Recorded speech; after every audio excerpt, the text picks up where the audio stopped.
I'm Lauren with IndoorGardening.com, and today we're going to talk about ferns.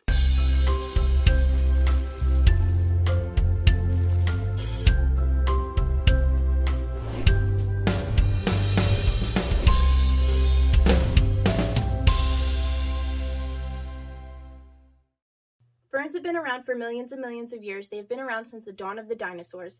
There are now 20,000 different varieties of ferns, and they are all amazing. Unfortunately, though, we cannot go over the care of every single one of these ferns in a single little video. And I don't know which fern you have. Plant identification is always critical when you want to take care of a plant. To identify a fern, you can just follow along the base of the plant and follow along the stem and check out the base. You can see if it's growing in a circular round formation. You can see if there's thick stems or thin stems. You can see if there is a mound or if they have some type of furry rhizome. If they have a type of furry rhizome, it's probably a Dahlia or some type of a blue star fern. You can also take a look and see if there's just giant sword stems with little teeny tiny fronds peeking out of it. That is generally going to be some type of a sword fern. So when you check the base of the plant, you also want to take a look at any new growth. You want to see if it's unfurling. You want to see if it's furry or not.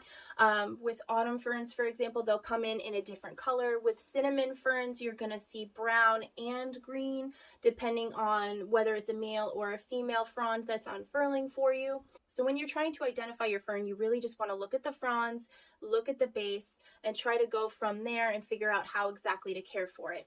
If it is very thick and almost a leathery leaf like a crocodile fern or a bird's nest fern, they are going to need some type of more water, and their care is going to be a little bit more different than something like a Boston fern or even a rabbit's foot fern. So it's definitely very important to identify the type of fern that you have, so that way you can figure out the proper care requirements for it.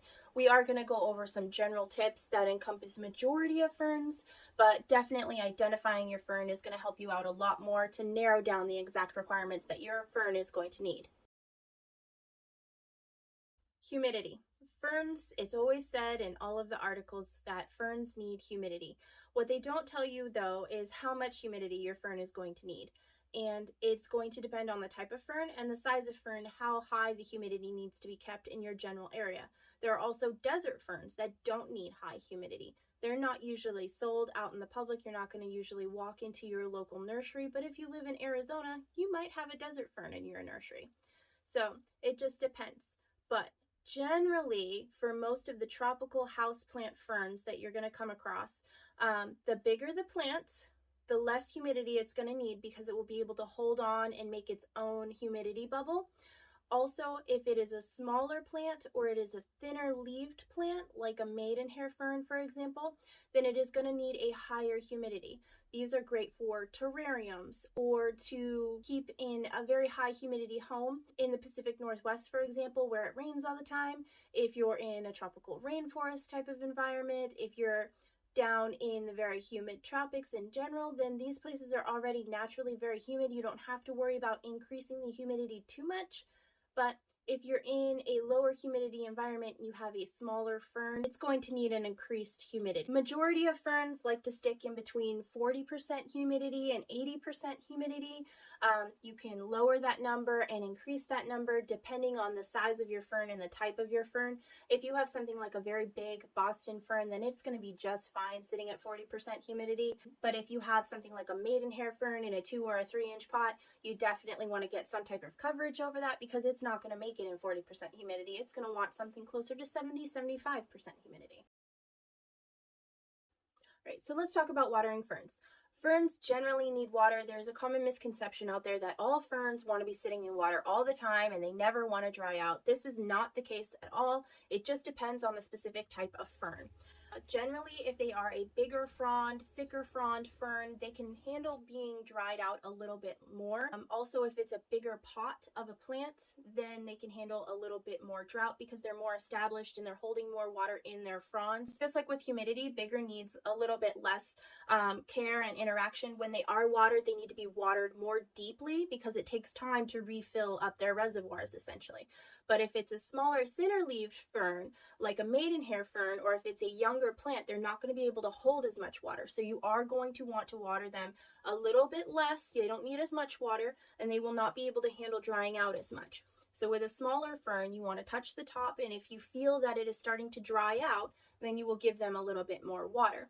Whereas with a bigger fern, if you happen to touch the top and it feels dry, maybe go in another inch or so and feel the soil. If it's cool and moist, then it's not going to need any water. If you gave it water, you might consider rotting it. Another common misconception with ferns is that they're all low light plants. This is not the case either. Ferns like light. Generally, majority of ferns, you can safely put them in a morning bright direct window. This means that as soon as the sun rises, it's going to be shining light directly on this fern. If you are in the southern hemisphere or in some place like maybe Arizona or Texas where the light is very, very intense, you might consider pulling the plant back a little more if you notice burning. But generally, most ferns actually like quite a bit of light. They are understory plants, but when the light shines through, it shines directly on them. So they get quite a bit of light. It's just kind of filtered to some extent, if that makes sense. They're shade plants, but in a home, what we consider shade is usually almost darkness. So up against a window, getting that morning light is going to be best for majority of ferns. You can give them a little more if you don't notice that there's any new growth after a couple months. And like I said before, if you see any burning, if you see any extra crispy tips, or they're just drying out too quickly for you to keep up, then you can pull them back a little bit. But by no means should they be shoved into a dark room with no light. Generally, ferns want some type of understory forest mix. Think bark, think moss, think broken down compost type of thing from all of the leaf litter and the pine needles, or even like rainforest material. If you have a more tropical fern, they're gonna want something that's very broken down. You want to do a mix of some type of worm castings, compost, or soil in combination with bark or some type of moss, and then maybe add some perlite in there just to kind of break it up and give it a little bit more aeration. If you're outdoors, then you're going to want to adapt your outdoor soil, maybe break it up if there's a lot of clay and whatnot. Ferns really like to be airy for the most part, but they'll tolerate pretty much anything. So it's not something to super stress over, just something to consider, maybe breaking that up a little bit, add a little bit more bark in there. You can add some potting mix or some perlite to kind of break up your natural soil. Most outdoor ferns are pretty hardy, so it's not something to be super concerned about. But if you're indoors, then you might want to consider something like the mix I just suggested, and then adapt depending on the type of humidity that you're dealing with. If it's a very humid environment, maybe cut back on the very more moisture retentive potting media. Very heavy peat-based potting mix like you would get from your grocery store, if it's in a very humid environment, can grow molds and mildew and fungus and bacteria. For temperatures, majority of ferns are tropical, especially if they're a houseplant variety, with the exception of a Boston fern. Majority of them cannot handle any type of freezing. Anything lower than 65 to 55 degrees for most of them is going to kill them. They're just not going to be able to survive that. If you have a fern and it does die back, some of them will have a winter dormancy period, and then they will regrow in the springtime. So make sure not to throw your fern out completely. Keep taking care of it throughout the winter time because it can grow back for you. There are some ferns though that you can get in your outdoor section of your local nursery that can endure some freezing temperatures though. Not all ferns are tropical. There are lots of ferns that are growing in the Pacific Northwest, that are growing in Canada. Even Alaska and Antarctica have found ferns. So it just really depends on the type of fern that you have. So this goes back to identifying your fern. It's very important to try to figure out what type of fern you have, so that way you know exactly what kind of temperatures they're going to be able to handle.